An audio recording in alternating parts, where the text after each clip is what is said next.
Hey, hello, this is your girl, the Vimas Channels. Thank you so much for joining me for another episode on the Vimas Channel. So today we'll be talking about overcoming divorce. It's dark and lonely, we're turned off our light. Love is true and love is kind, when done in the name of Christ. Let's talk and make it right. Let's bring back our lost light. Remember our promises made. This is actually for people that are having marriage crisis presently and are at the verge of signing those divorce papers. So today, the first one I'll be talking about is joy.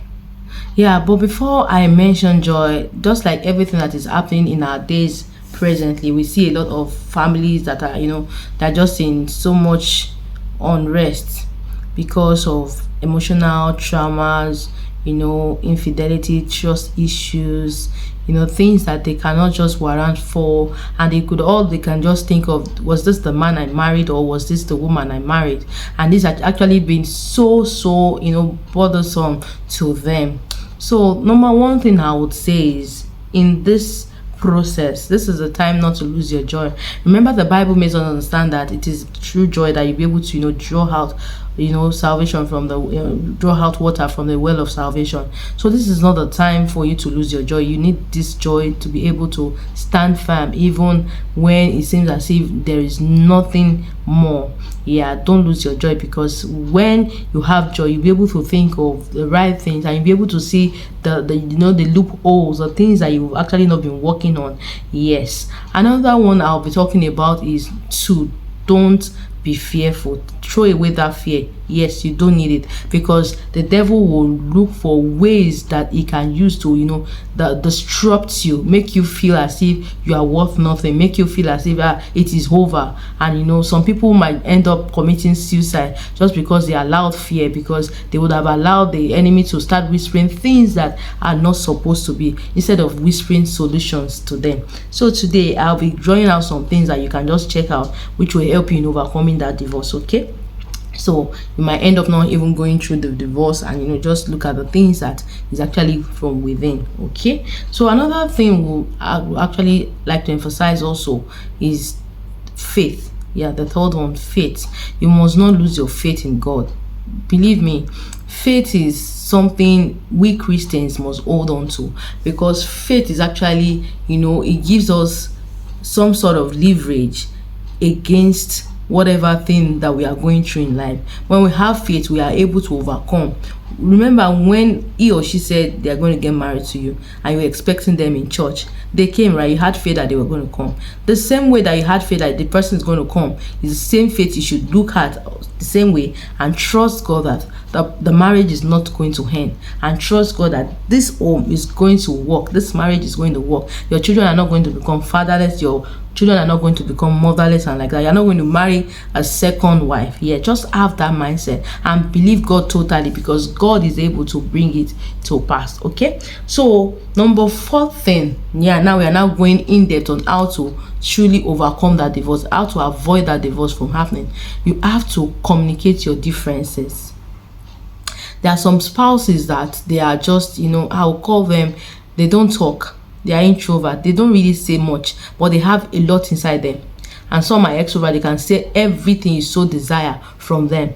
But if you actually got married to that person that is an introvert, you might have issues, because you might be having differences that he might not tell you about them, right? Of which those things have actually been breaking him, and he has not been able to come out to you and say it. So that's why I'm saying communicate your differences earlier enough, especially when you started noticing, maybe as that already, maybe even had actually told you that you would want to go, and it doesn't, you already started seeing the signs that this person is about to leave, or you started throwing things at you, traumas, and telling you, I'm leaving you, you can go, let's go to court tomorrow, and all, trying to drag you.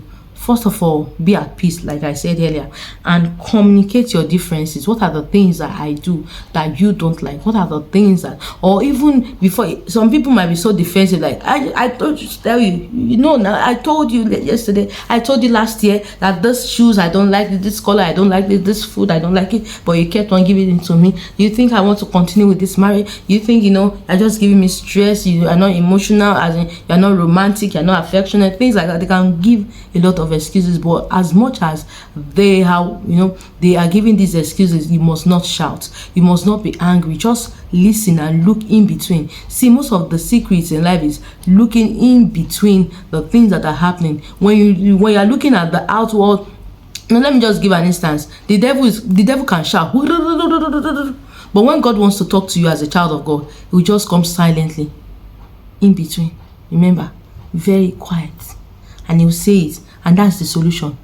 But the devil will be like, want to scatter everything. Don't even go there. Just look in between. Communicate those in differences. Instead of you to shout at him or shout at her, don't shout. Just look in between. Look inwardly. What is the matter, the real thing that is actually wrong in this marriage? Then you'll be able to figure it out and correct it immediately before that divorce happen. Praise God. Another one I will talk about is responsibility. Have you been doing your responsibility right? As a man, the Bible made us understand that a man that cannot provide for his family is worse than an infidel. I know that some men can be lazy, but at least by God's grace, by the prayers of God, you can still stand, because it's not by power, it's not by might, but by the Spirit of God, right? And there are ways that you can, come out. At least even if you show interest, you show that, oh, my wife, I'm actually, doing something just to get us better. This can actually help you also. If the woman is saying that I want to go, this man is too lazy, I don't think I want to stay with this person, do you understand? You can stand, you can still do it. Just do it for the sake of the children, do it for the sake of yourself, do it for the sake of the purpose, the reason why God brought you together. Because there's a reason behind every family. There's something that God intends to do with every family, and if you are not doing those things, there might be issues at the end of the day. Okay, the same thing goes to the woman. Make sure you take care of his children. Make sure you do the things that you're supposed to do. Support the home, help as well. Do you understand? Don't look down on your husband. Don't look down on yourselves. Remember you are one. Because when you start fighting with each other, then you will never be able to get to the real reason why you left the marriage or why he left the marriage. Because once you can make that mistake, the mistake, it keeps rigmaroling, it keeps rolling and rolling. That's why you see people like, oh, my grandmother divorced the husband. It happened to the great grandmother. It happened to the mother. Things like that. They start having issues of divorcing. Something that you can actually look in between and say, okay, maybe this is where I've been wrong, and this is where we have not been. Let us work together as one. Okay. Then number 6 I'll be talking about is spirituality. It's very important that every home holds the banner of God in their house. Yeah, they hold that God in their house, because it is God that actually owns every marriage. Yeah, because it is his idea after all, so he owns it. So you have to make sure that your prayer altar in that home does not fail. Even when it seems as if the home is about to break, don't stop praying. I said earlier, don't fear, right? And I said, don't lose your joy. This is the time for you. Clean up your face. Don't cry. Go inside. Pray. Come outside. Smile. Look good. Look very nice. And just like, don't worry, because you know who your God is. By the time all those things are happening, if you even the spouse that wants to go, be like, I hope I'm not making a mistake. They will think we are humans, flesh and water and blood runs through us. So they are humans. They would like, I don't think I want to go again. I think I want to stay. Do you understand? Because they will see the real essence of life, because God would have actually ministered to them. So please, it's very important that you keep God very as at the highest point of your home, because he is actually the essence of life. Another one is, during every argument, watch your words. Your words are very, very powerful. You must be very careful with what you say to your spouse, because it, or to your marriage, it will actually eventually happen if you believe it. So don't just say, I just said it was because I'm hungry. No, be very careful, because things like that can actually make your spouse to say, I want to go, I want to divorce, I want to sign the papers. Can't you see she's not remorseful, he's not remorseful, things like that. And you must be humble. It's very important. Please watch your words and be humble at it also. God bless you. Then another thing I would talk about is pay attention to the needs of your man or to the needs of your woman. You know, you must be, as a man, don't say, I'm so busy, I don't know how to be romantic. Who says that you don't know how to be romantic? You can. It's all in us. Everybody, we are humans. Yeah, we can. Yes.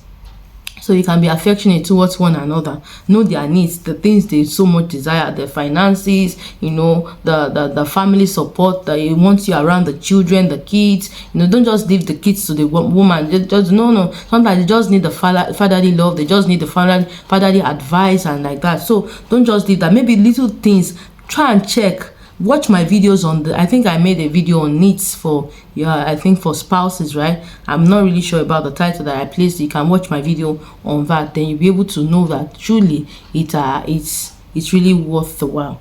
Yeah. So, and the last one I'll be talking about is ask for peace and the right word, because if you ask for the peace of God and the right word, God will help you, that you will say the right thing that will make that man not to go. You will say the right thing that will make that woman not to go. There will be things that you'll be saying that will, you know, it will find the best place in the heart of that man. It will find the best place in the heart of that woman. It might be your words that have been hurting them. You know, women, we can keep words. We can keep like, so you said this thing to me far back in, you know, in 10 years ago, and like that. Ask God for peace and ask him for the right word in your marriage. Everybody, every marriages, they need this. Every home needs this. For the right word, I will say the right things to my spouse. I will say the right things to my husband. I will do the right things. You know, just ask God for it, and he's able to help you through. Thank you for watching this video, and I've come again. Before I go, please, if you have not given your life to Christ, number one, I said God is the essence of life, and if you want your marriage to last and, you know, to have a successful and fulfilled marriage,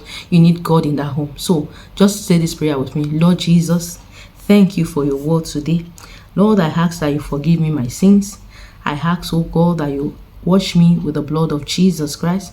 Lord, I believe that you died, and on the third day you rose again. Please write my name in the book of life. Thank you for giving me eternal life, and I believe that I am now the righteousness of God through Christ Jesus. I give my life to you, and I make you Lord of my life, totally and forever, never to look back, in Jesus' mighty name. Amen. Congratulations, you are saved. Now you're now born again. God bless you. Thank you for joining me, and have a wonderful day. Kindly share this video to your spouse also, because these things, we have to address it, and it will help you to overcome every form of divorce that the enemy is throwing at you. You'll be able to stand the test of time. God bless you, and have a nice day. Bye.